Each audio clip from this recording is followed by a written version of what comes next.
Hi guys, good morning, happy Monday. అందరూ ఎలా ఉన్నారు? 100 సబ్స్క్రైబర్స్ అయిన సందర్భంగా ఒక మంచి స్వీట్ రెసిపీ చేసి చూపిస్తాను. ఫస్ట్ పాలు తీసుకుని బాగా మరగనివ్వండి. నేను లీటర్ పాలు తీసుకున్నాను ఫ్రెండ్స్. దాన్ని బాగా కాచుకోండి. ఇప్పుడు పక్కన ఒక ప్యాన్ పెట్టుకుని దాంట్లోకి 2 టేబుల్ స్పూన్స్ గీ యాడ్ చేసుకుని డ్రై ఫ్రూట్స్ని వేసుకుని ఒకసారి బాగా గోల్డెన్ బ్రౌన్ వచ్చే వరకు వేగించుకోండి.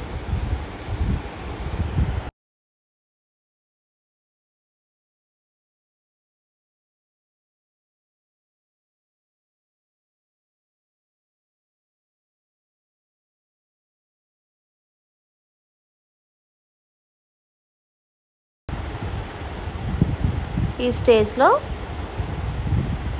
డ్రై ఫ్రూట్స్ అన్నిటిని ఒక ప్లేట్లోకి ట్రాన్స్ఫర్ చేసేసుకోండి. ఇప్పుడు 1 కప్ ఎర్రనూక తీసుకుని దాన్ని ఈ గీ దాంట్లో వేసుకుని ఒకసారి గోల్డెన్ బ్రౌన్ అయ్యే వరకు రోస్ట్ చేసుకోండి.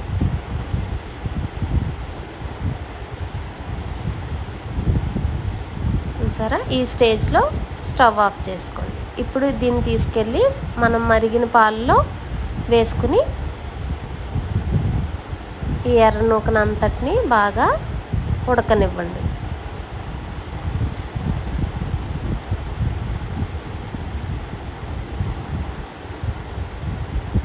మధ్య మధ్యలో గరిటెతో ఒక్కసారి ఫ్లిప్ చేస్తూ ఉండండి.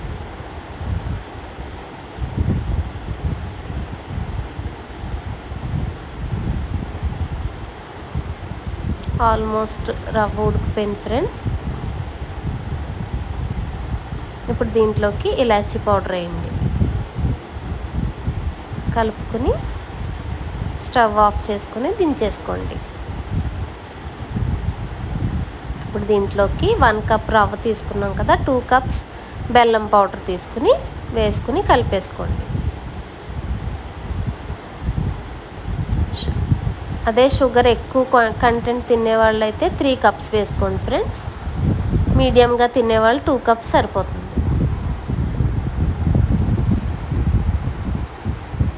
ఇప్పుడు దీంట్లోకి మనం ఇందాక తీసి పెట్టుకున్న డ్రై ఫ్రూట్స్ అన్నిటిని వేసేసుకుని బాగా కలిపేసుకోండి.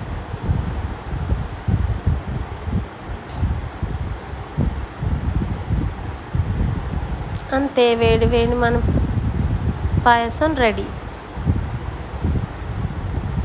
సర్వ్ చేసేసుకుని చక్కగా ఎంజాయ్ చేసేయండి. Okay friends, bye bye, see you in the next video.